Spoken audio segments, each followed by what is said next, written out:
And welcome back, adventurers, once again to another episode of Let's Play Blackwell Unbound. In the last episode, Lauren and Joey ventured out to the promenade at Roosevelt Island and discovered, lo and behold, there is in fact a spirit haunting the promenade, which is the first spirit of the evening that they've finally come across after 3 dead ends.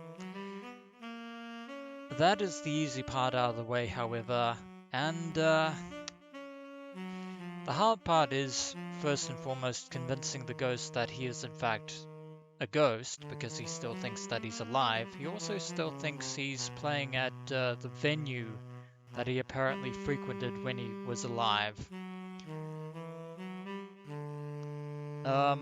Speaking of which, we actually got the name of said venue when Joey tried to interrogate the ghost.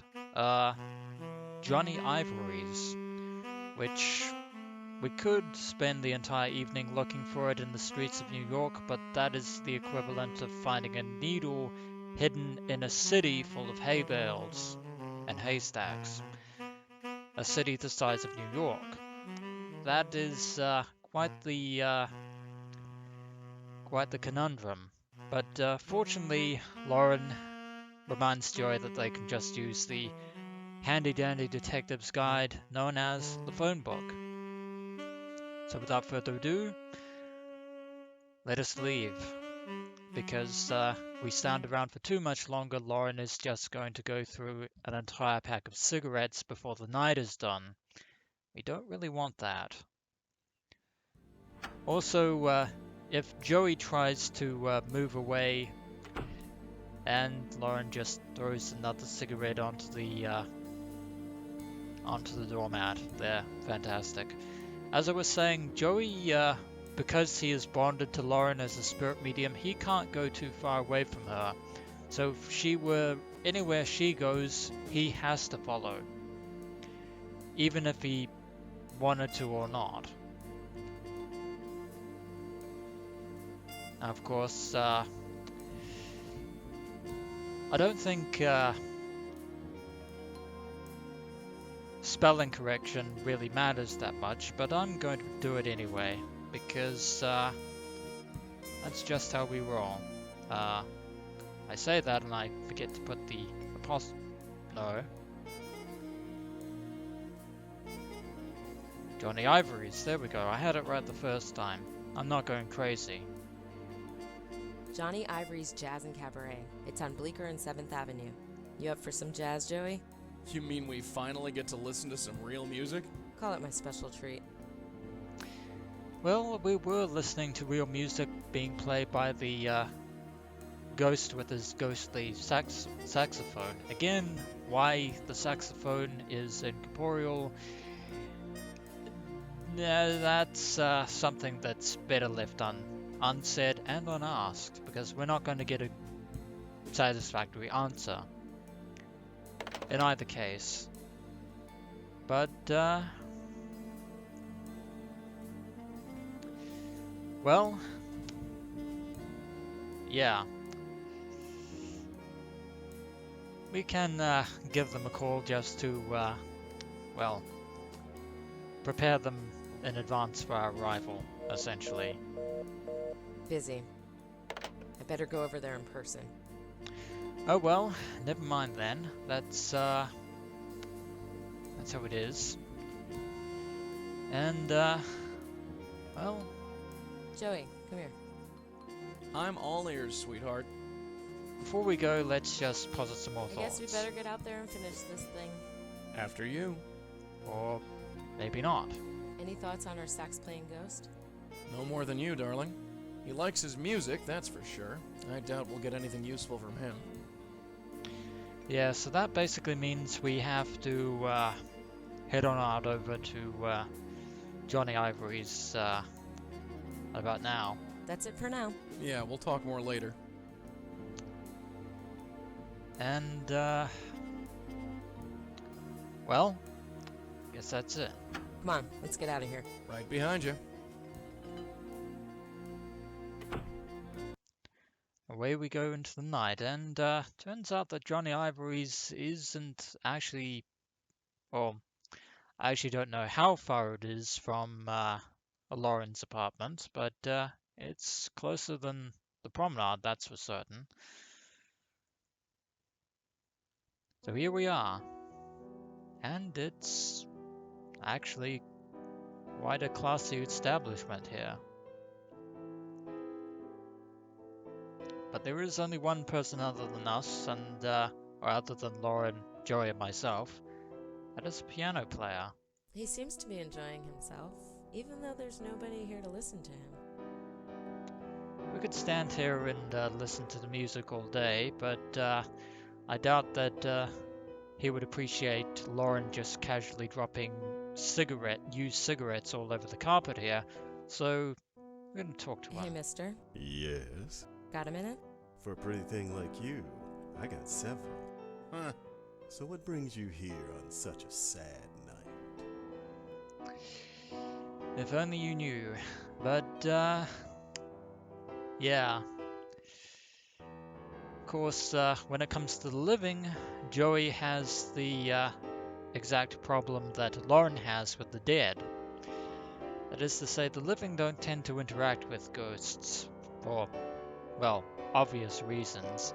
And he's also not too impressed by this particular person's attitude towards Lauren here. So we'll indulge him. I just love music. Well, how about that? I just happen to make music. It's a match made in heaven. I'm Lauren. What's your name? Pleasure is all mine, Lauren. You can call me C. C. You got it, sister. That's very nondescript. Also, I wonder. I see what you did there. C as in the note C of the piano. That's very clever there. We could ask about his name, but I actually doubt he'll be that forthcoming. You know any other musicians? I do run in those circles, yeah. Any of them play here? Sometimes we get major gigs here. But me, I'm what you call the dependable type. These fingers can go all night long. Can they now? Oh, geez, make him stop. I'm actually on the same page as Joey here on this one, but I think Lauren is playing along just to torment poor Joey. Well, probably the most fun Lauren is going to have all evening as a form of personal revenge for the burst water pipes. To which I say, well, I think karma is a double-edged sword. It's okay for me to talk to you like this. I don't hear anybody else complaining. Dull night, huh? Ooh. You could say that. But I think it just got a bit more interesting. Is that right? These lips don't lie. Well, I think Lauren has flirted with C for long enough, and vice versa. Let's try and, well, we can't just straight out ask him about a ghost, because otherwise he'll think we're crazy, like any upstanding citizen, but we might be able to, well, then again, there are probably quite a few people that play saxophones here at Johnny Ivory's. I'm looking for info about a musician. Well, I'll try to help you out. Who is he? I don't know his name. I think he's a sax player. I know lots of sax players, sister. Big guy, kind of chubby, has a beard. Nope, doesn't ring a bell. Well,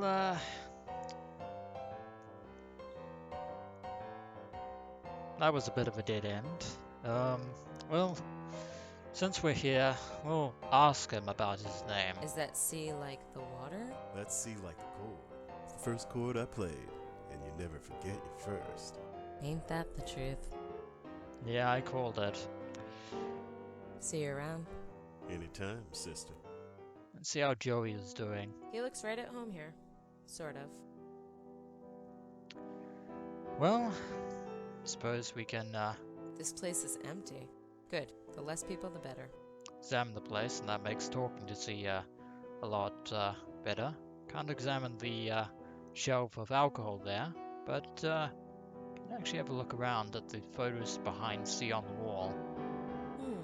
This one looks interesting.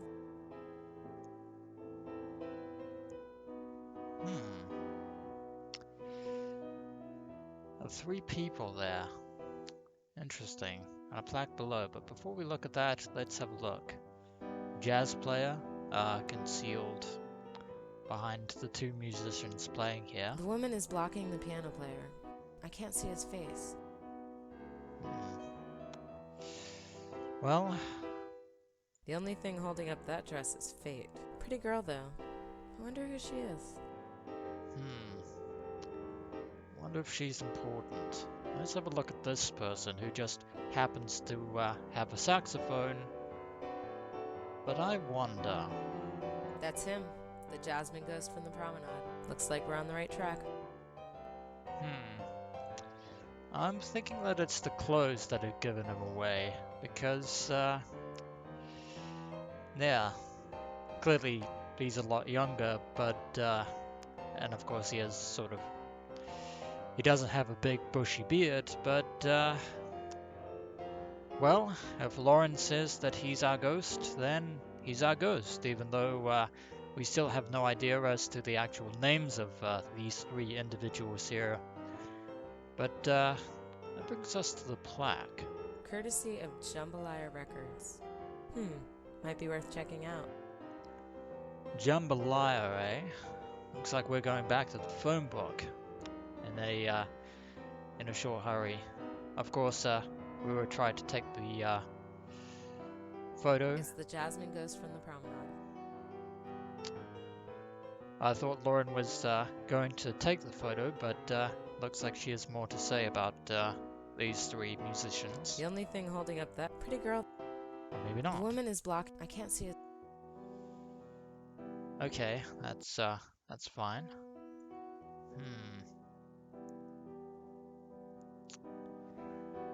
I'll examine the lights here and have a look at our notes. Of course, we can't talk to Joey while we're standing in front of C, otherwise C might think that Lauren is a bit on the crazy side. But let's switch over to Joey, shall we? There she is, eyeing the bar, and that piano player. Alas, poor Joseph.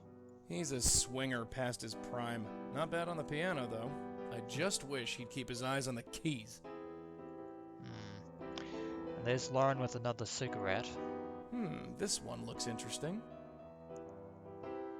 Let's see what Joey has to say about all this. Jambalaya Records, huh? It's as good a lead as any. Also interesting to note that because Joey is incorporeal, he can actually observe things that Lauren herself might not be able to see in person for fear of actually being a little bit suspect. Whoever that is, I can't see him. Especially with such a pleasant distraction getting in the way. And there is Joey with his trademark chauvinism. Take a closer look. Don't mind if I do. Now who is the, yeah, you're behaving exactly the same way that C is towards Lauren there, Joey. It's our sax-playing spirit in the flesh. And we have a double confirmation, but Joey and Lauren confirm that this man is our haunting spirit. This joint doesn't draw much of a weekday crowd. Nothing else to say here, and Lauren just casually dropped a cigarette down there on the floor. Fortunately, C is... C doesn't mind that. Actually, let's, before we head back, let's talk to C. Just quietly brush up that cigarette there. Hey, C. Hello there. Let's ask about the photograph. What's the band in that photograph behind you? That picture is old, sister. It's not that old. Old enough. Before my time is all. That's, Very cryptic. He's definitely hiding something. Well, we're, Actually, you know what? Before we start pressing him, See you around. Anytime, sister. yeah, at some point though, we're probably going to have to try and break that tough shell of a nut that is C. But before we do that, I think it's time to take the lead of Jambalaya Records. But the phone is ringing. We could be calling Lauren at this hour of the night. Lauren, it's Jack. Lauren, I know you're there. I'm your brother, for God's sake, talk to me.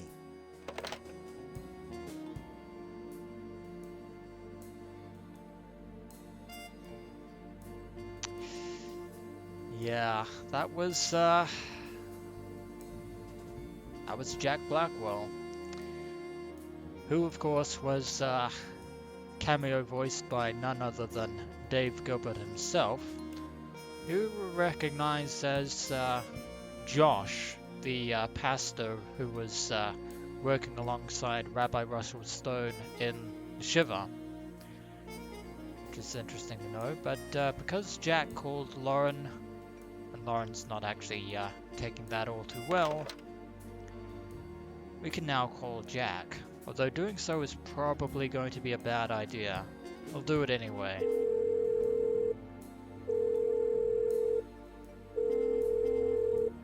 Hello?